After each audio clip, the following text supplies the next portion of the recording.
नमस्कार मित्रों, कारवां भारत के एक और एपिसोड में आप सभी का बहुत बहुत बहुत स्वागत है। और अभी चल रही है 10 days camper van building series, जिसका है आज 11वां दिन।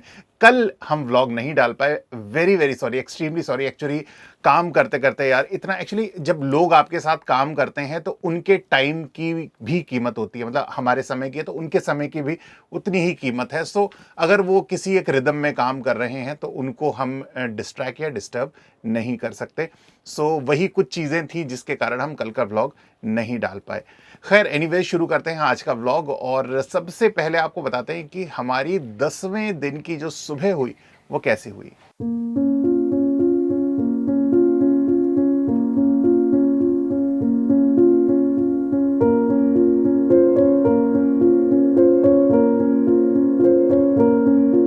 इस प्रकार से शुरू हुआ हमारा 10वां दिन। मतलब अल सुबह शुरू हो गया और काम जितना कर सकते हैं, जितना खींच सकते हैं उतना करने का प्रयास किया। पूरे दिन 10th डे पूरे दिन, क्योंकि लगभग हम मान रहे हैं कि हम एक दिन डिले हो गए। 10th पूरे दिन हमारे गाड़ी में पॉलिशिंग हुई, मतलब उसके अलावा हम कुछ भी नहीं कर पाए इसमें। 10th पूरा दिन ऐसे ही चला गया, शाम तक, रात तक वो लगे रहे जब तक ये पॉलिश खत्म नहीं हो गई।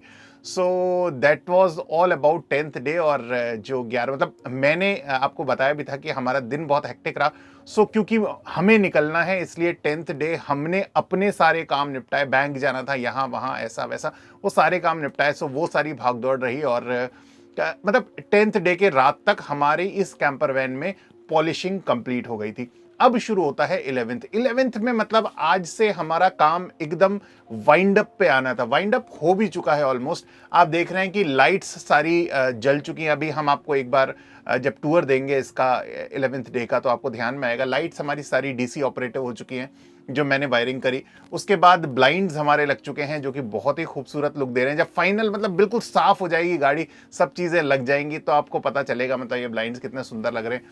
पीछे आप देख रहे होंगे कुशनिंग लगभग साथ साथ चल रही है। अभी इसी व्लॉग में आगे आपको पता चलेगा कि 11th डे रात तक, अभी भी जब मैं इसको शूट कर रहा हूँ तब भी जो हमारे कुशनिंग वाले भाई साहब हैं वो इसको मतलब कुशन्स इसके तैयार कर रहे हैं, कवर तैयार कर रहे हैं। सब लोग इतने हेल्पफुल, मतलब सबने इतना सहयोग दिया, ये गाड़ी यहाँ से हिली भी नहीं और हर एक चीज इसकी पूर्ण होती चली जा रही है।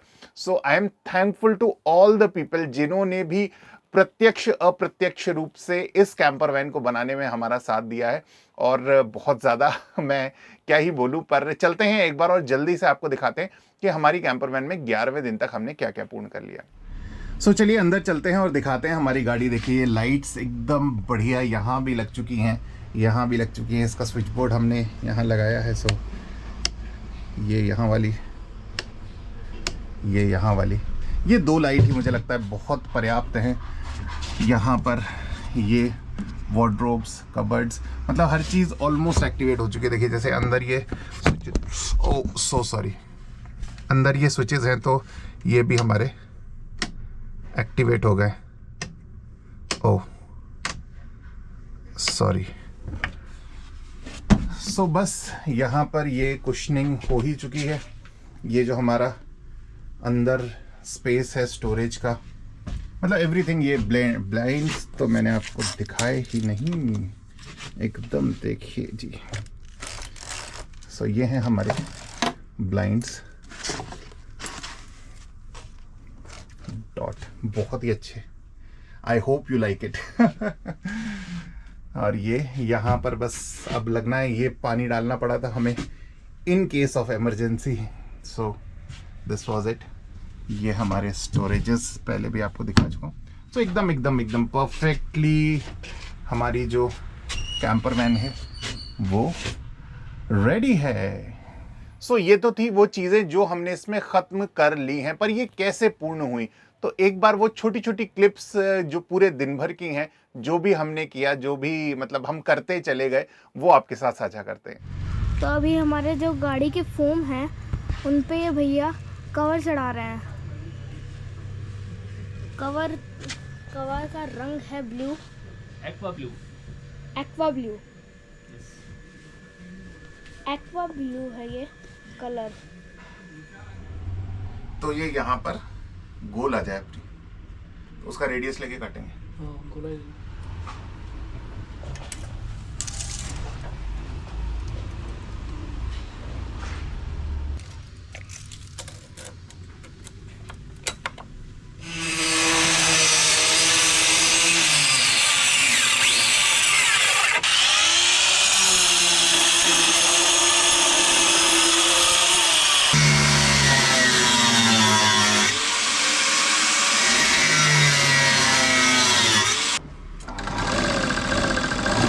तो ऊपर भी लगाऊंगा तो भी कहीं ना कहीं तो क्रैक होगी सर।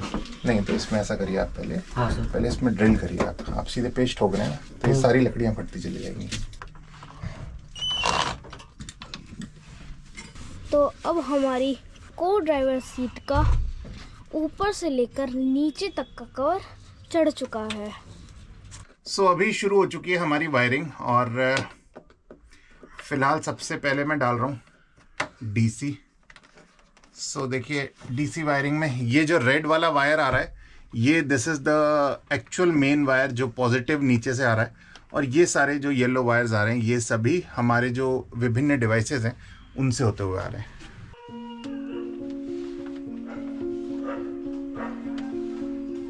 बताओ स्विच का काम क्या होता है? स्विच का काम होता है कि बिजली को अपने अंदर से दूसरी चीज में डालना। कैसे डालना? प्लग के द्वारा। तो प्लग और स्विच में कोई फर्क नहीं हुआ फिर?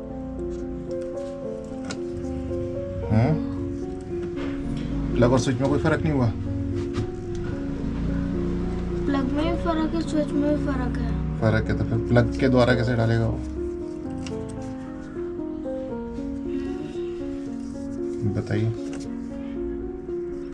अपन स्विच बंद करते हैं तो क्या होता है? तो बिजली खत्म हो जाती है। बिजली क्यों खत्म हो जाती है? क्योंकि मतलब जिस डिवाइस का वो स्विच होता है हाँ वो डिवाइस चलना बंद हो जाती है। तो स्विच काम करता है सर्किट ब्रेकर का। क्या काम करता है? सर्किट ब्रेकर का। देखो ये एक सर्किट है पूरा, जब सर्किट बनता है तो कोई चीज चलती है, ठीक है, नेगेटिव पॉजिटिव का। अब ये क्या कर रहा है, ये इस सर्किट को ब्रेक कर रहा है। ये आपने दिया ना एक नेगेटिव, अभी ये और ये तार अलग अलग है, ठीक है। जैसे आप स्विच ऑन करोगे ये दोनों तारों को स्विच जोड़ देगा। क्या करेगा? जोड़ देगा। तो ये सर्किट क्या हो जाएगा? कंप्लीट हो जाएगा। और जैसे ही स्विच बंद करोगे तो ये क्या करेगा? इस सर्किट को ब्रेक कर देगा। ब्रेक कर देगा तो आपका बिजली नहीं आएगी, खत्म हो जाएगी। जैसे कि पानी बह रहा है, ठीक है, पानी में आपने बीच में कोई एक ऑब्स्टिकल लगा दिया, तब क्या होगा? पानी बहना बंद हो जाएगा, है ना। तो ये ऑब्स्टिकल है, सर्किट ब्रेकर है। डन। सो डीसी की हमारी वायरिंग ऑलमोस्ट ओवर हो चुकी है। अभी चल रही है AC wiring, alternating current. Sorry मैंने पिछले एक ब्लॉग में बोला था, क्या बोला था? एसी ऑल्टरनेटिंग, पता नहीं कुछ और बोला था, तो क्षमा कीजिए। कई बार अंग्रेज़ी मेरी वैसे भी उतनी अच्छी नहीं है। अच्छा है आप लोगों से सबके सहयोग से देखिए कितना हम धीरे धीरे जीवन में निरंतर सीखते जाते हैं। सो बस ये देखिए यहाँ पर हम MCBs जोड़ रहे हैं अपनी ऑल्टरनेटिंग करंट के लिए। नीचे से ये मेन वायरिंग मतलब नीचे से ये मेन वायरिंग आ रही है। इस पे हम लगाने वाले नीचे एक चेंज ओवर MCB जिससे हम जब चाहें तब जो हमारा इन्वर्टर है उसका करंट ले सकते हैं, और जब चाहे जब जो एक्सटर्नल पावर है उसका करंट ले सकते हैं। सो बस ये सारे प्रोविजंस हैं, डेवलप कर रहे हैं, और आज तो हमारी कैंपर मतलब तैयार होकर ही रहेगी।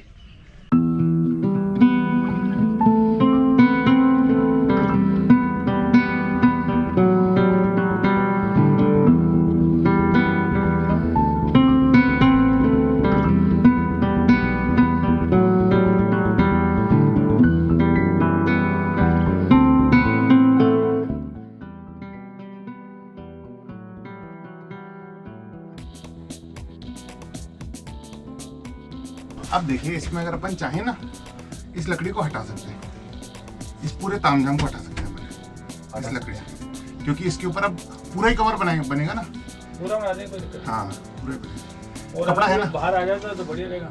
क्या ये कवर ये नहीं, आप ये हटा देंगे हम, ये लकड़ी हटा देंगे। आप बोलोगे ये लकड़ी हट जाएगी। हाँ ये लकड़ी हट जाएगी, ये सब हटा देते हैं।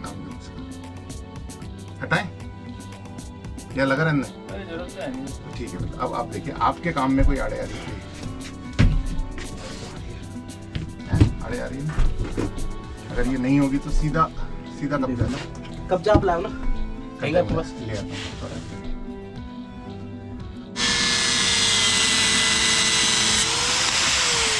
तो डे 11 में आज शाम के बज चुके हैं लगभग 6 और अभी भी चल ही रहा है काम। तो एनीवेज बस मुझे लगता है कि आज तो यार ब्लॉग तो डालेंगे ही डालेंगे। बस अब देखिए, थोड़ा सा हो सकता है समय लगे, कांच पे थोड़ी कोई इफेक्ट आएगा चिंगारी का। So this is all about good things, मतलब हमारी कैंपर वैन में अब जो जो परिवर्तन हो रहे हैं ऑलमोस्ट कंप्लीट है, ऑलमोस्ट कंप्लीट है। कल केवल सामान लगना बाकी है और बस हमें 1 तारीख को हमें निकलना था कल, यानी कि पर हम कल नहीं निकल पाएंगे। 2 तारीख को हम एनीवेज निकल ही जाएंगे, क्योंकि 3 तारीख श्रीमती जी के परिवार में एक विवाह है, वो तो अटेंड करना ही है, आप समझ सकते हैं। सो 3 तारीख को हम यहाँ से निकल जाएंगे और 2 तारीख को हम यहाँ से निकल जाएंगे और 2 की रात तक हम पहुँच जाएंगे आगरा। एनीवेज मतलब एक छोटी सी जो थंबनेल में भी आपने देखा, मैंने बताया कि दुर्घटना तो क्या बोलेंगे, मतलब कई बार क्या होती है, मतलब मैं जीवन में हमेशा ये मानता हूँ जो होता है वो बहुत थोड़ा होता है, चाहे वो अच्छा हो चाहे वो बुरा हो। तो अच्छा हुआ तो बहुत अच्छा होने वाला है और बुरा हुआ तो ये बहुत कम बुरा हुआ। सो हम वेल्डिंग कर रहे थे, ऑल्दो जो प्रिकॉशंस लेने चाहिए वो सब लेने का प्रयास किया ही था। और तो भी आप देखेंगे मतलब पीछे से एक चिंगारी छिटक के जो हमारी इसका फोम था उसके ऊपर गिरी और मतलब जो हिमांशु भैया उन्होंने बोला ही था, यार भैया एक बार जहाँ जहाँ हमने वेल्डिंग करी है वहां पर एक बार स्प्रे कर लीजिएगा आप पानी का, या पानी डाल लीजिएगा अंदर, अगर कोई आग सुलगती हुई रह गई, हम यहाँ से निकल गए और वो कोई चिंगारी भी सुलगती हुई रह गई तो शायद वो बड़ी आग में बदल सकती है। मैंने अवनी को पानी का स्प्रे जो होता है जिसपे हम कपड़ों पे स्प्रे करते हैं वो लेने भेजा ही था। जितनी देर में मतलब ही शाउटेड लाइक, अरे भैया आग लग गई, आग लग गई, मतलब पीछे आग लग रही है, पीछे आग लग रही है। सो दैट वाज नॉट, मतलब पैनिक मूवमेंट तो खैर नहीं था क्योंकि सब चीज़ें हमारे कंट्रोल में थी, आग बहुत छोटी थी। सो फटाफट गाड़ी के अंदर ही पानी रखा हुआ था, सो उस पानी को हमने डाला, फायर एक्सटिंग्विशर भी पास में ही था। और क्या थी ये छोटी सी घटना, कितना नुकसान हुआ एक बार आपको बताते हैं। सो अभी हमारा ये जो बर्थ है इसको वेल्ड कर रहे हैं और वेल्ड करते वक्त विशेष रूप से ध्यान रखिएगा, वैसे तो आपको पता ही होगा कि बैटरी के जो टर्मिनल है वो हटा लेने चाहिए, अन्यथा जो बैटरी होती है वो शॉर्ट होने की संभावना रहती है। सो कई बार कुछ लोग बोलते हैं कि भाई गाड़ी को चालू रखें और फिर वो टाका लगा देंगे, वो भी कर सकते हैं बहुत शॉर्ट ड्यूरेशन के लिए। आई डोंट नो कितना वो ठीक है या गलत है। क्यों सर, बैटरी चालू रख के भी टाका लगा सकते हैं यार? नहीं, बैटरी मेरे हिसाब से तो वो बैटरी हटा दो तो बेस्ट है। बैटरी हटा ही दे तो ठीक है। ये भी एक तरह सर्किट ही मतलब बनाती है, ये सर्किट बनाती है। तो यहाँ से नेगेटिव यहाँ से पॉजिटिव आता है तब जाके होता है। तो बैटरी हटानी मतलब होता है कि पहले इसके जो इस पे जो अर्थिंग चल रही होती है ना गाड़ी पे, उसको थोड़ा वहाँ से इफेक्ट पड़ जाता है। तो उसके थ्रू कभी भी कुछ भी हो सकता है कोई किसी पार्ट पे मतलब जोर पड़ जाए सही, या फिर वहाँ पर इलेक्ट्रिक फ्लो हो जाए, मुझे अब मालूम ही नहीं पड़ा है। तो एनीवेज हटाना ही है हमें बैटरी का। हटा दो तो बेस्ट है। हेलो यार, अभी देखिए एक छोटा सा वो हो गया था, पर क्योंकि हमारे पास प्रॉपर प्रिकॉशंस से इसलिए बच गए हम। ये देखिए उसकी चिंगारी जाके ये नीचे लगी थी और हमारा जो फोम है वो उसका जल गया। बट ये मैं हमेशा ध्यान रखता हूँ, मतलब ये जो फायर एक्सटिंग्विशर है ना ये हमेशा साथ में रखता हूँ और ये आज भी काम आया। हालांकि एकदम तो नहीं बुझी, इससे तो हमने पानी भी डाला और फायर एक्सटिंग्विशर भी काम आया। पानी भी क्या है, इत्तेफाकन ये पोछा जो सुबह सुबह श्रीमती जी साफ कर रही थी वो बाल्टी भी यहीं रखी थी, तो बहुत ही जल्दी आग पे काबू पा लिया। क्यों सर, क्या मतलब अगर ये वाकई बढ़ जाता तो थोड़ा सा दिक्कत हो जाती, मालूम मतलब तब तक अपन को मालूम पड़ता, तब तक बहुत ज्यादा देर जाती। हाँ, नुकसान हद से ज्यादा नुकसान हो अभी तो फिर भी चलो इतना है कि हाँ कंट्रोलेबल है, मतलब कुछ नुकसान जैसा तो नहीं हुआ, इसको वो नहीं मानेंगे अपन क्योंकि इसके ऊपर कवर चढ़ने तो चलो ये वो तो फोम थोड़ा सा जो डैमेज हुआ वो कट के उसकी जगह वो कट के वापस रिप्लेस हो जाएगा। पर वही है कि टुकड़ा लगा के उसको कर देंगे। एकदम चलिए सर, ये डन है, ठीक है ना। So this is all about marathon. काम चल ही रहा है, ये तो अंत समय तक, जब तक निकलेंगे तब तक चलता ही रहेगा। कुछ ना कुछ क्या क्या चीजें बची रह जाएंगी। मुझे लगता है कि हम एसी की जो वायरिंग है वो शायद डाल भी सकते हैं, जाने से पहले नहीं भी डाल सकते, अन्यथा यहाँ से जब आगरा जाएंगे तो वहाँ पर मेरे पास कुछ समय बचेगा तो उसमें वो पूर्ण करूँगा। पानी के जो प्रॉपर कनेक्शंस हैं उसके साथ हम अभी थोड़ा सा स्ट्रगल कर रहे हैं। मेरे पास केरला से भी हमारे एक मित्र हैं, उनका फ़ोन आया कि यार ये जो प्रेशर पंप आपने लिया है इसका प्रेशर बहुत ही ज़्यादा है, ये आपके कनेक्शंस बहुत प्रॉपर करिएगा नहीं तो ये उसको तोड़ देगा। और ये बात बिल्कुल सही है। इस मोटर का प्रेशर जो है, जहां पर कट ऑफ प्रेशर है वो बहुत ज़्यादा है, इसलिए बहुत अधिक प्रेशर क्रिएट होता है, जिसके कारण मैं बहुत बार एमसील से अपने कनेक्टर्स को जोड़ चुका हूं, पर वो कहीं ना कहीं से कनेक्टर खुल जाता है और पानी का ब्लास्ट हो रहा है। तो अभी मैं स्ट्रगल कर रहा हूँ उस चीज़ के साथ। होपफुली कुछ क्लैंप्स लगा के, जिससे एक्चुअली क्या हो रहा है, पाइप ऐसा करके निकल जाता है, तो कुछ मैं अब हर जगह जहां पर जॉइंट है वहां पर क्लैंप्स लगा के, जिससे पाइप को मूवमेंट की जगह नहीं मिले, ऐसा सुनिश्चित करने के बाद अब मैं उसको ट्रायल मोड पे डालूंगा। डीसी की वायरिंग मैंने आपको बताया ही कि हम कर चुके हैं। शेष थोड़ी बहुत कारपेटिंग होनी है, मतलब जैसे अलमीरा के अंदर कारपेटिंग होनी है, वो सब काम हम कल पूर्ण करने का प्रयास करेंगे। इस गाड़ी को एक बार हम एजेंसी ले जाना चाहेंगे आयशर की, दिखाने के लिए कि भाई everything is perfect. Gear box में मुझे थोड़ा सा कंसर्न लग रहा है, सेकंड गियर जाने में थोड़ा सा कहीं अटकता है, तो वो अगर रेक्टिफाई हो गया so that is something very good. So all these things, मतलब बस कल तो अंतिम दिन है ही, सो हमें निकलना है। सो आई होप कल देखिए, शायद मतलब हम व्लॉग डालें न डालें, पर अब जब हम आपको दिखाएंगे तो ये जब पूरी गाड़ी हमारी एकदम सेट हो जाएगी, डॉट स्थिति में आ जाएगी, तब हम आपको दिखाने वाले हैं। आप कमेंट करके ज़रूर बताइएगा कि ये जो 10 days camper van building challenge था, इसमें हम पास हुए या फेल हुए, लिख के ज़रूर बताइएगा, पास या फेल। और आपके जो भी कमेंट्स हैं वो हमें प्रोत्साहन तो देते ही हैं। आपके सुझाव जो होते हैं, जो आपके महत्वपूर्ण सुझाव हैं, उनका सहयोग लेते हुए हमने अपनी इस पूरी कैंपर वैन को लगभग पूर्ण कर लिया है। So thank you so very much. और बस शीघ्र मुलाकात होगी आपसे, मिलते रहेंगे, आगे बढ़ते रहेंगे। एनुअल ओवरलैंडिंग मीट की तैयारी चल रही है घर में अंदर, मतलब सब सामान गाड़ी में डालना है, सो वो सारी तैयारी तो चल ही रही है। और अपना ख्याल आप रखिएगा, स्वस्थ रहिएगा, खुश रहिएगा। बहुत जल्दी आपको बिल्कुल, मतलब आपको थंबनेल ही जो दिखेगा ना, वो इस कंप्लीट गाड़ी का दिखेगा। सो बस एक दिन का ब्रेक हम लेंगे, कल परसों उस व्लॉग को डालेंगे और आपको दिखाएंगे कि हमारी पूरी कैंपर वैन बन के सज धज के जो दुल्हन की जो पहली झलक होती है वो कैसी है, ये आपको अगले व्लॉग में देखने को मिलेगा। रखिएगा अपना ख्याल, स्वस्थ रहिएगा, खुश रहिएगा। जल्द आपसे मुलाकात होगी। नमस्कार।